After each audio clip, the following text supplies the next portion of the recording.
Welcome everybody, and today we're going to talk about the importance of the feet, spreading the toes, firing the whole body and thinking of the whole body as what's called a global chain rather than working locally. So if you're a movement practitioner, if you're a yogi, a Pilates person, a teacher or a therapist, you want to incorporate your local into globally. So all my clients always wear toe socks, and I do feel it's important because it helps them to spread their toes. So we're just going to start off with a little demo. So I want you to stretch your hands forwards, everybody, and spread your fingers and have them down low, and I want you to lift up your 10 toes and try and get your feet to equivalent the same. That's it. Good. And spread those toes and put the feet down. Good. And just stand up tall with the arms by your sides. Now we know from the neo-mammalian man picture, which is now coming across the screen, that the feet were originally used to be spread. They were always spread and very, very wide. The pictures that you see in modern anatomy books now are incorrect and actually show dysfunctional feet. All these awful shoes that people are wearing, which squashing their toes and things, are creating more dysfunction globally throughout the chain. So we want to encourage that spreading of the toes. Now we're going to show the importance of the glute activation. So hands onto your bum cheeks, everybody, and I want you to do some fast clench and releases. Now the fast clench and releases are easy to do, and I've also heard it say that if you can hold a pen or a pencil between your bum cheeks, you're firing your bum cheeks, and if it drops, you're not. That's actually incorrect. The art is to do the slow squeezing. So I want you to repeat now, everybody, and do the slow squeezing of those bum cheeks. That's it. So the slow squeezing. And as you slow squeeze, you will actually notice something. The medial arch on the inside will actually start to lift. So that shows the importance of working globally. So I want you to roll down now, and I want you to take yourself into your downward dog position. And I'm going to ask you to turn your hands sideways on these carriage converters so we can get more opening in the shoulders. Make sure your feet are right back. So get your heels and hands down and take your feet back and drive your heels towards the floor. Now lift up your toes and spread your toes, everybody, and then press them to go down and try that slow activation of the glutes again. And you will feel that natural lift again in the inside of that medial arch on the inside of the medial side. Good. Now drop your knees down, everybody, and stretch back into your shell stretch, so bottom onto the heels. Good. Swing yourself up and let's go on to the roll down. So another trick for the toes is to place the big toe on the inside of the machine for the roll down.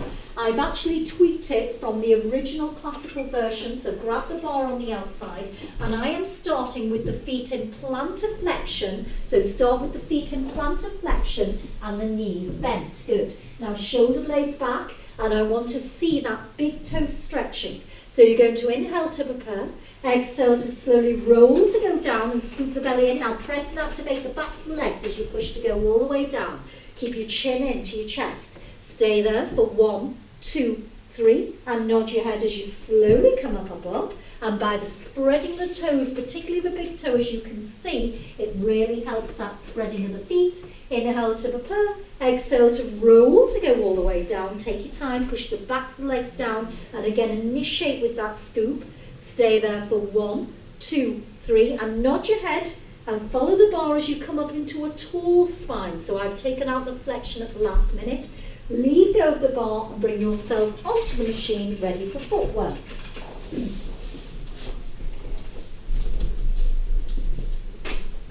So heels onto the bar, everybody.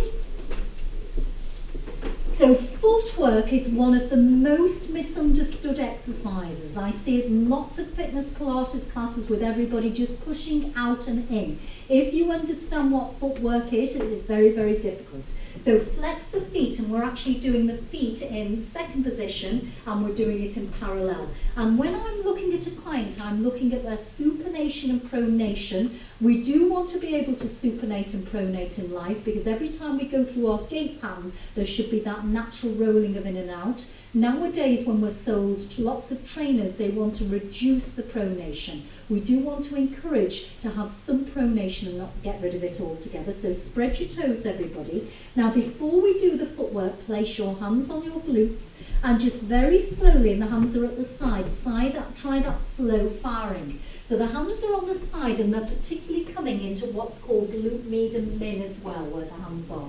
So they're coming into those fibres, that's it, good, and a slow firing.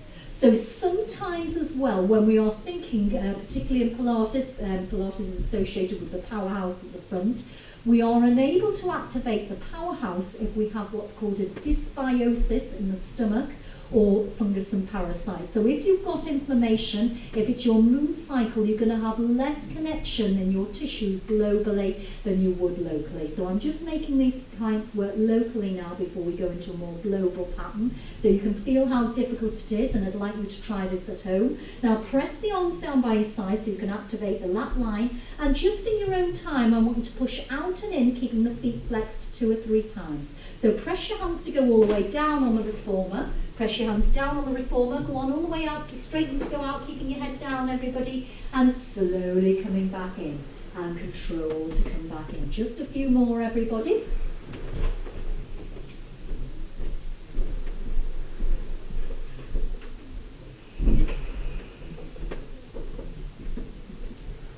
And once more.